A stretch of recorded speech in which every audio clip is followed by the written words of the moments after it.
प्रिय विद्यार्थियों नमस्कार। एजुकेशन स्कूल यूट्यूब चैनल पे आपका स्वागत है। हम पढ़ रहे थे ओवरेज, जिसकी 8 क्लास पहले हो चुकी हैं। हमने 68 क्वेश्चन सोल्व कर लिए थे। क्वेश्चन नंबर 69, एक खिलाड़ी का 64 पारियों का कुछ औसत है। 65वीं पारी में वह कुछ भी रन नहीं बना पाता है, जिसके कारण उसका औसत 2 रन गिर जाता है। उसका नया औसत ज्ञात करें। 64 पारी तक औसत, 64 पारी तक औसत कितना है? कुछ औसत है, तो हमने मान लिया x। फिर लिखेंगे 65वीं पारी तक औसत। भाई कितना रन बनाता है? कुछ भी नहीं बनाता, यानी 0। तो औसत कितना होता है? 2 रन गिर जाता है, यानी 2 रन कम हो जाता है। भाई पहले कितना था x, तो अब कितना हो जाएगा? x minus 2। अब देखो 65 पारी का कुल योग कितना हो जाएगा? औसत को 65 से गुणा कर देंगे। गुणा करेंगे तो 65 गुणा x, 65x माइनस 65 गुणा 2 130। और पहले 64 पारी का योग कितना है? 64 गुणा x यानी 64x। 65 पारियों के योग में से 64 पारियों का योग घटा देंगे तो 65वीं पारी आ जाएगी। 64 पारियों का योग है 64x।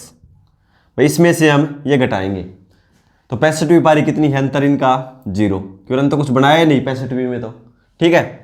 तो 65x में से 64x घटाएंगे तो x बराबर, उस साइड 0 है, माइनस 130, उस साइड जाएगा तो ये प्लस का हो जाएगा 130।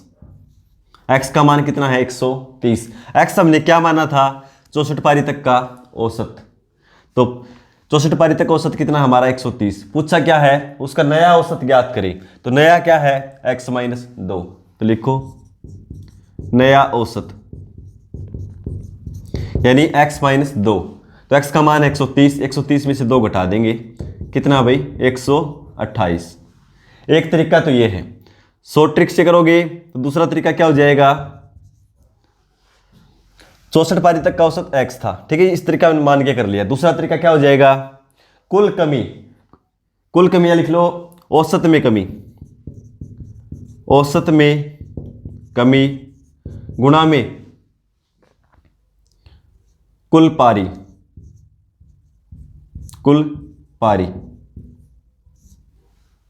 ठीक है। औसत में कमी कितनी हुई है? 2। कुल पारी कितनी थी पहली, यानी पहले खेली गई कुल पारी लिख लेना भाई। पहले खेली गई कुल पारी, तो पहले कितनी खेली गई थी? 64। 64 गुणा 2 128। ये तो नया औसत। और पुराना औसत पूछे तो इस पारी को मिला लेंगे, अब तक खेली गई कुल पारी, यानी 2 औसत में कमी गुणा अब तक खेली गई कुल पारी। पुराना निकालना हो तो 2 गुणा 65 यानी 130 आ जाता, ठीक है। ये शॉर्ट ट्रिक है। क्वेश्चन नंबर 70, किसी विद्यार्थी को 4 विषयों में औसत 75 अंक प्राप्त होते हैं। भाई 4 विषय में 75 अंक प्राप्त होते हैं, औसत अंक 75 4 विषय का। यदि उसे 5वें विषय में कुल 80 अंक प्राप्त होते हो तो नया औसत ज्ञात करें। भाई 4 सब्जेक्ट का इन 4 विषय का औसत कितना है? 75। भाई 5वें सब्जेक्ट में वो 80 अंक लेता है तो नया औसत क्या होगा? तो नया औसत बराबर, भाई पहले कितना था? 75। अब 75 से ज्यादा लेता है ना, तो कम से कम 75 तो होगा ही। 75 अंक तो उसको औसत के बराबर लाने के लिए लाने होंगे। भाई 75 अंक आएंगे तभी इनके बराबर आएगा। फिर ये औसत बढ़ाता है। 75 अंक तो दे दिए इन्होंने अपने औसत को बराबर करने के लिए। उसके बाद कितने बचे? 5 अंक किसके लिए देगा? एवरेज बढ़ाने के लिए। एवरेज बढ़ाने के लिए देगा तो कुल सब्जेक्ट कितने हो गए? अब 4 पहले थे और 1 ये नया सब्जेक्ट आया ना, एक और 5, तो 5 से इसको भाग दे देंगे, यानी कितना आया? 1। तो 75 और 1 76। तो नया औसत कितना हो जाएगा? 76। एक बार फिर से देख लो, 4 सब्जेक्ट का दे रखा 75। भाई आपको गुणा करके योग निकालने की जरूरत नहीं है इसमें, ठीक है। तो नया औसत पूछा है भाई 5वें सब्जेक्ट में कितने हैं 80, तो 75 अंक तो इसको कम से कम चाहिए इनके बराबर आने के लिए, तो मैंने लिख दिया 75। उसके बाद कितने अंक बचे 5, ये 5 से ही एवरेज बढ़ाएगा ना, 5 से ही एवरेज बढ़ाएगा। तो सब्जेक्ट कितने हो गए टोटल, कुल सब्जेक्ट 5, 5 को 5 से भाग देंगे तो कितना है 1, 75 और 1 76। क्वेश्चन नंबर 71, 3 लड़कों की औसत उम्र 15 वर्ष है, उनकी उम्र 3:5:7 के अनुपात में है, उनमें से सबसे बड़े लड़के की उम्र क्या है। भाई औसत क्या दे रखा है,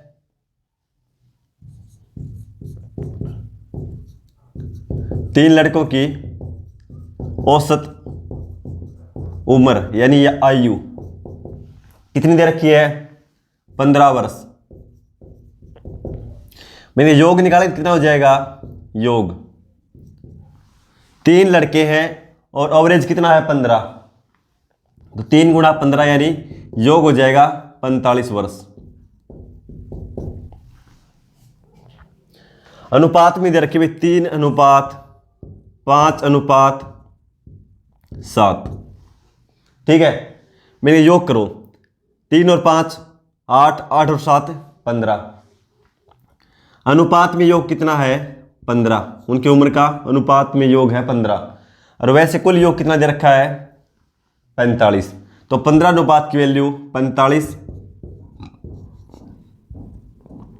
1 अनुपात की वैल्यू 45 को 15 से भाग दे देंगे यानी 3। क्या पूछा है, उनमें से सबसे बड़े लड़के की उम्र क्या है। भाई जिसकी आयु अनुपात में बड़ी है वही आयु में बड़ा होगा, तो अनुपात कौन सा बड़ा है 7, 1 अनुपात की वैल्यू 3, तो 7 को 3 से गुणा कर देंगे, बड़े लड़के की आयु है 21 वर्ष, ऑप्शन सी। क्वेश्चन नंबर 72, किसी शहर की जनसंख्या में पहले दूसरे एवं तीसरे वर्ष क्रमशः 20%, 25% एवं 44% की वृद्धि होती है, 3 वर्षों में शहर की जनसंख्या की औसत वृद्धि दर क्या है। भाई मान लिया शहर की जनसंख्या कितनी है 100, पहले वर्ष 20% वृद्धि होती है, 20% यानी ये अपने आप में 100% है, तो कितनी हो जाएगी 120%। भाई 120 को कैसे लिखेंगे, देखो 20% का मतलब होता है भाई 20/100, इसको लिखेंगे तो 1/5, यानी 5 के ऊपर 1 बढ़ जाती है, तो कितनी हो जाती है अपने आप की 6/5, तो इस तरह लिखा करो 6/5, क्योंकि कैलकुलेशन छोटी हो जाएगी। आपको पता होना चाहिए भाई 20/100 यानी 1/5, ये चीज़ें अपने मन में ही कर लो, तो कितनी हो जाएगी 6/5। फिर अब 25% यानी 1/4, तो कितनी हो जाएगी 4 और 1 5/4, दूसरे वर्ष ये हो जाएगी। तीसरे वर्ष 44% यानी 44/100, 4 से कैंसिल करेंगे 11/25, यानी 25 के ऊपर 11 बढ़ जाती है, यानी 36/25। इस तरह क्या करो, 5 से 5 कैंसिल, 25 चौके 100, 100 से 100 कैंसिल, 36 गुणा 6 यानी 6 की क्यूब होगी ना भाई 216, इस तरह काम आ जाती है क्यूब, ठीक है। तो 6 की क्यूब 216, 100 थी, 100 से कितनी होगी जनसंख्या 216, कितनी बड़ी 116, प्रतिशत निकालेंगे तो 100 पे था भाई, तो इसका मतलब 116%।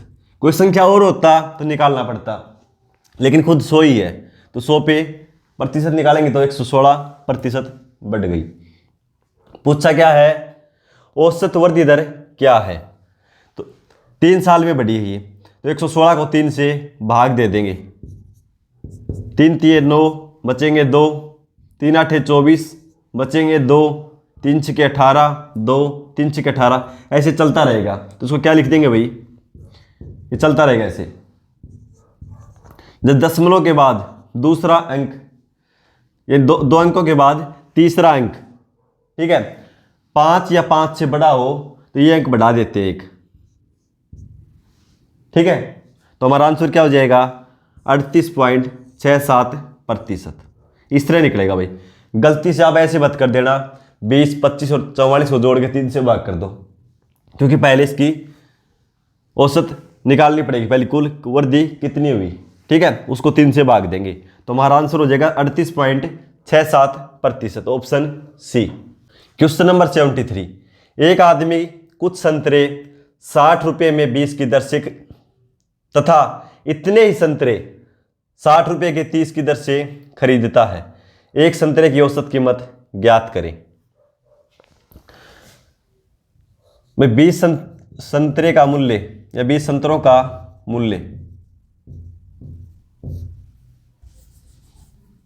20 संतरों का मूल्य कितना है भाई 60 रुपये, ठीक है। तो पहले 60 रुपये में 20 खरीदता है ना, और फिर 60 रुपये में 30 खरीदता है।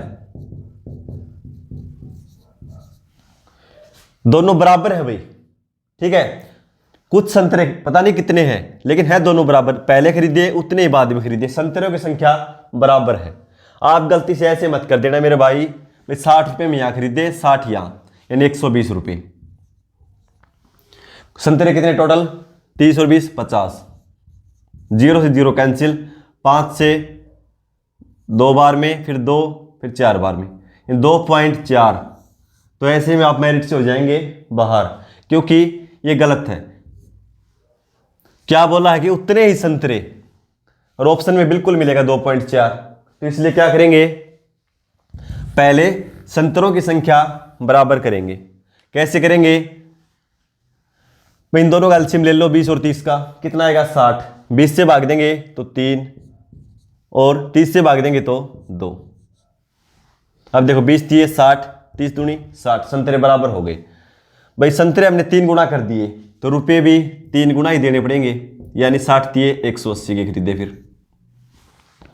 फिर संतरे 30 खरीदे थे 60 रुपये में, संतरे हमने दुगने कर दिए, तो रुपए भी दुगने ही देने पड़ेंगे, यानी 60 गुणा 2 120।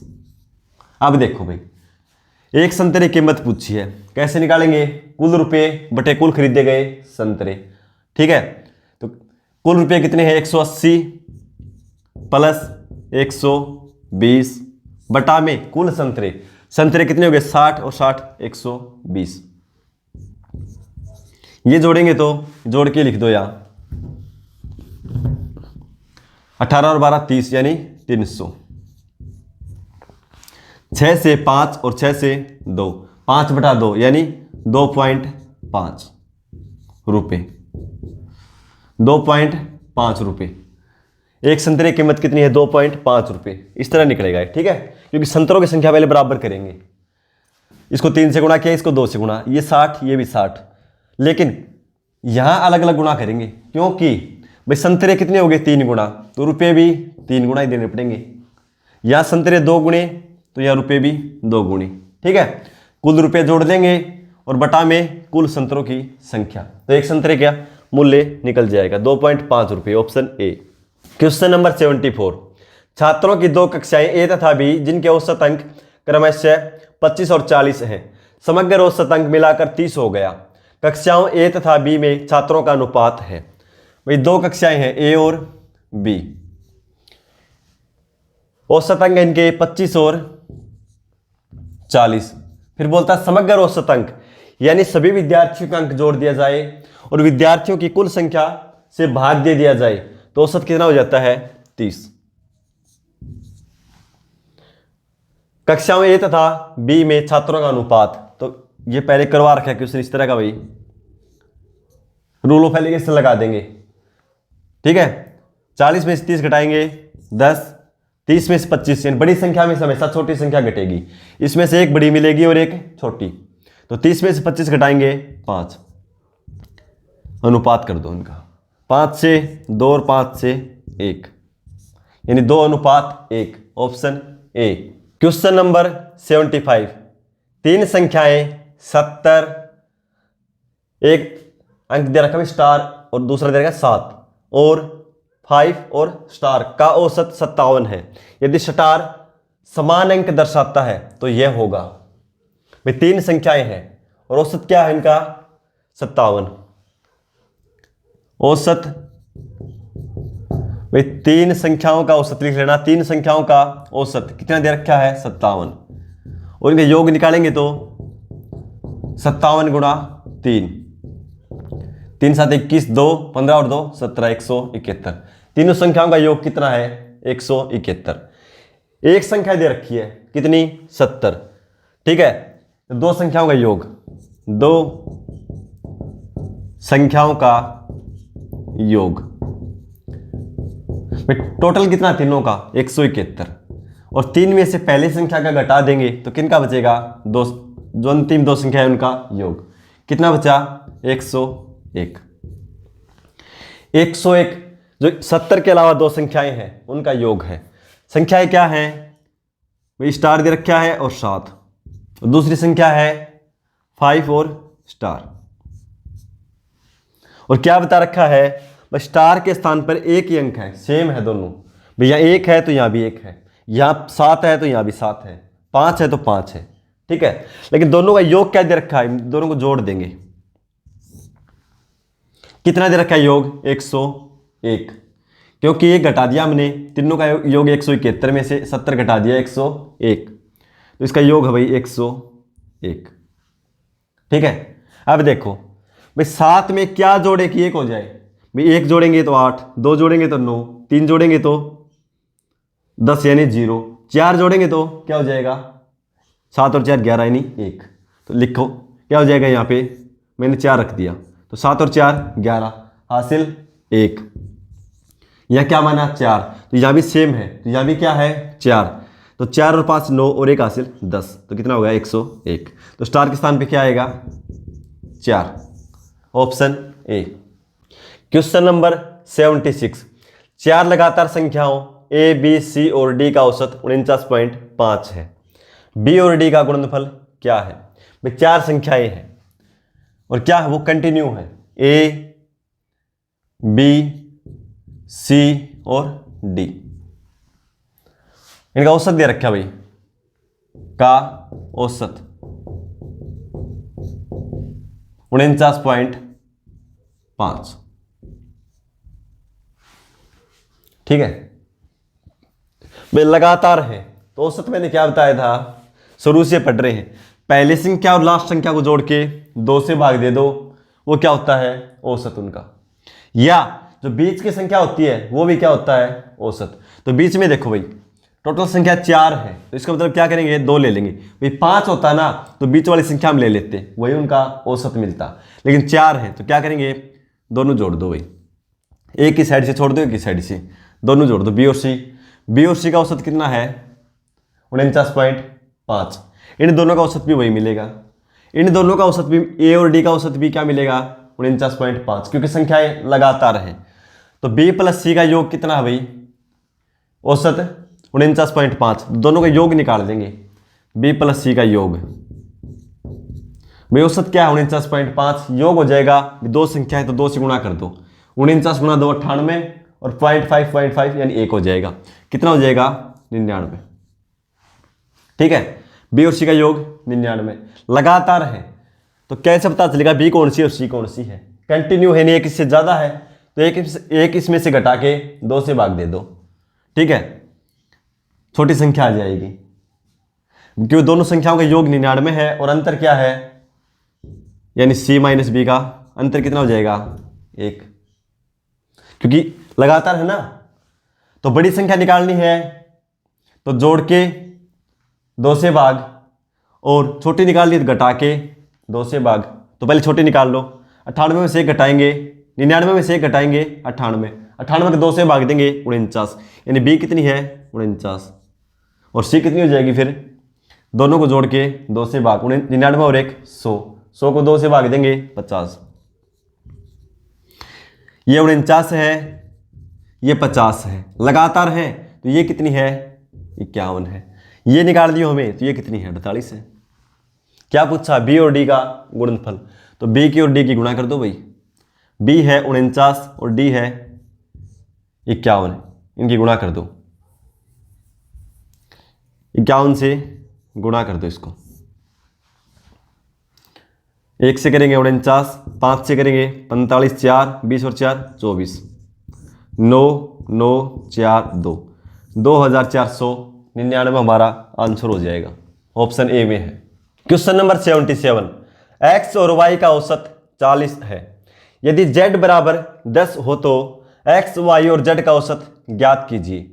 इस क्वेश्चन को सोल्व करके आंसर कमेंट बॉक्स में लिख देना। वीडियो देखने के लिए धन्यवाद।